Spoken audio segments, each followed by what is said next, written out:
اس चीज को हर तरफ तस्लीम किया गया।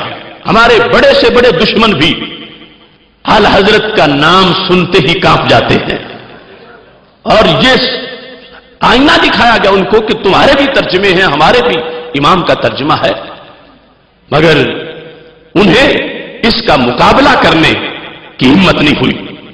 और खुद इस लिहाज से आज जिस शख्स ने इस तर्जमे को चैलेंज किया माअज़ल्लाह, उसका नाम डॉक्टर तहरुल कादरी है। उसने फाजिल बरेलवी रहमहुल्लाह ताला के तर्जमे के लिहाज से आगाज में तो इसकी तारीफ की, और फिर उसने और उसके चेलों ने उन्वान कायम करके इस तर्जमे को सुकम वाला तर्जमा कहा, और माअज़ल्लाह तरह तरह के एतराजात इस तर्जमे पे किए गए। शुरू में जब इस बात को बयान किया जा रहा था तो चूंकि अभी आगाज था और उसको जरूरत थी कि लोगों को किसी ना किसी तरह शिकार किया जाए, तो उस वक्त जो किताबें लिखी गईं उन किताबों का अंदाज और था। यह कंजुल ईमान की फनी हैसियत डॉक्टर तहरुल कादरी की जो किताब है, इसके अंदर इस तर्जमे की शान को बयान करते हुए 7 बाब कायम किए गए, यानी 7 उन्वानात लिखे गए कि यह मुनफरिद तर्जमा है। कंजुल ईमान जैसा तर्जमा कोई तर्जमा और नहीं, यह बड़ी शान वाला तर्जमा है। इसकी इम्तियाजात क्या है तो इम्तियाजी खुसूसियात में लिखा, नंबर 1 उसलूब तर्जमा, नंबर 2 अंदाज़े बयान, नंबर 3 मानवीयत व मकसदियत, नंबर 4 सौती हुसन, सलासत तरन्नम और नगमगी, नंबर 5 फाहम और तदब्बुर, नंबर 6 अदब उलूहियत, और नंबर 7 इहतराम रिसालत।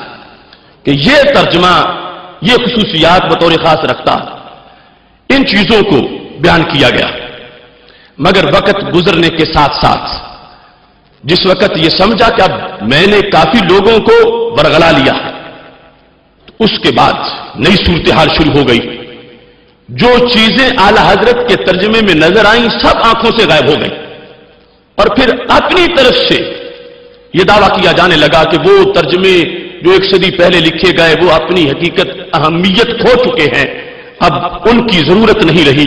तो इस सिलसिला में जो बात चली तो ये मेरे हाथ में रिसाला मिनहाजुल कुरान है, ताकि कोई ये ना कहे कि तुमने खामखा ही ताकुब शुरू कर दिया।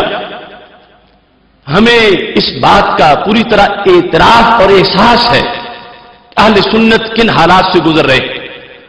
हमारी बैरूनी महाज की जो जंगें और लड़ाइयां हैं, हमारे पास तो वक्त ही नहीं कि हम किसी और तरफ देखें।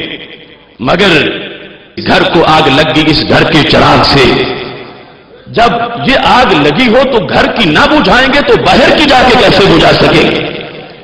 इस बुनियाद पर जब एतराजात किए गए आला हजरत के तर्जमे के ऊपर और उन्वान कायम करके अपनी बरतरी को बयान किया गया, तो ये 2007 जुलाई का शुमारा है माहनामा मिनहाजुल कुरान का। इसके अंदर ये लिखा गया है,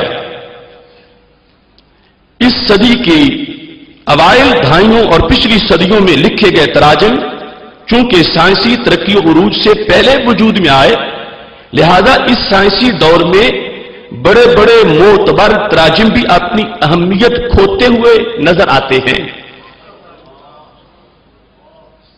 दोबारा सुन ले, इस सदी की अवाइल दहाइयों और पिछली सदियों में लिखे गए तराजिम चूंकि साइंसी तरक्की और उरूज से पहले वजूद में आए, लिहाजा इस साइंसी दौर में बड़े बड़े मोतबर तर्जमे अपनी अहमियत खोते हुए नजर आते हैं। ये इसका सफा नंबर 22 है। इबारत का खुलासा यह बना कि कुरान फहमी का मदार साइंस पर है और साइंस की तरक्की पर है।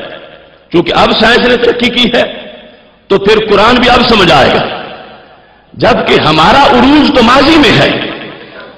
अब सहाबा किराम अलैहिम रिदवान से बड़ा कौन फहम कुरान रखता होगा।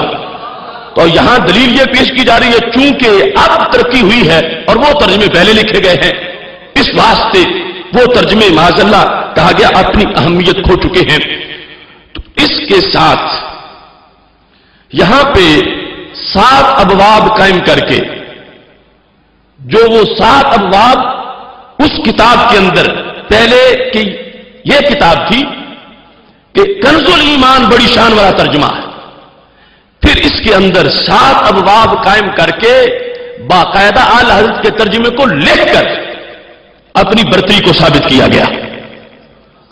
اور اس میں جو ابواب اس بارے میں لکھے گئے ان میں پہلے سلاست و روانی، کہ جو عرفان القرآن میں سلاست و روانی ہے وہ کنز الایمان میں نہیں، پہلے اس کو امتیازی شان بیان کرتے ہوئے کہا کہ اس میں ترنم ہے، نغمگی ہے، سلاست ہے، انداز بیان اس کا اچھا ہے۔ اس کے بعد چلتے چلتے دوسری جو چیز ہے وہ ہے محبت و آداب رسالت صلی اللہ علیہ وسلم، جس میں عرفان القرآن کو کنز الایمان پر ترجیح دی گئی ہے۔ باقاعدہ یہ کنز الایمان ترجمہ لکھ کر اس پر اپنی برتری کو ثابت کیا گیا۔ تیسرا ہے سلیقہ کلام، کہ سلیقہ کلام میں بھی عرفان القرآن کو کنز الایمان پر ترجیح دی گئی، باقاعدہ کنز الایمان کا ترجمہ لکھ کر اپنی برتری کا دعویٰ کیا گیا۔ چوتھے نمبر پر علم الافلاق، اس میں بھی کہا گیا کہ کنز الایمان وہ حقیقت بیان نہیں کر سکا جو کہ عرفان القرآن میں سائنسی طور پر حقیقتیں بیان کی گئی ہیں۔ پانچویں نمبر پر فصاحت و بلاغت، کہ کنز الایمان کا ترجمہ لکھ کر پھر عرفان القرآن کو یہ دعویٰ کیا گیا کہ اس میں فصاحت و بلاغت ہے اور اس میں فصاحت و بلاغت معاذ اللہ نہیں ہے۔ اس کے بعد چھٹے نمبر پر جدید سائنسی حقائق سے تطبیق، اس کے اندر بھی کنز الایمان سمیت کچھ ترجمے ان کا ذکر کر کے اپنی برتری کو بیان کیا گیا۔ ساتویں نمبر پر عرفان القرآن اور جدید ایمبریالوجی، یہ مافر رحم کے بارے میں جو تحقیقات ہیں اس کے لحاظ سے اپنی برتری کا دعویٰ کیا گیا۔ اور ساتھ یہ لکھا گیا کہ اب وہ جدید سائنسی حقائق جن کا یہ زمانہ ہے اس کو بیان کرتے ہوئے کہا، لہذا نئی نسل اس چیز کی متلاشی تھی کہ کوئی ایسا مترجم اٹھے جس کو قرآنی علوم کے ساتھ ساتھ جدید علوم پر بھی دسترس حاصل ہو اور گزشتہ صدیوں میں لکھے جانے والے اردو تراجم میں پائے جانے والے سکم دور کر دے۔ اردو تراجم میں پائے جانے والے سکم دور کر دے، تاکہ جدید سے جدید سائنسی ذہن بھی جب قرآن مجید پڑھے تو اسے جدید ترین سائنسی عقدے بھی حل ہوتے نظر آئیں۔ اس بنیاد پر انہوں نے کہا کہ عرفان القرآن نے پہلے سارے تراجم کے حکم دور کیے اور اس طرح یہ ترجمہ جو ہے اس کو انہوں نے ترجیح دی۔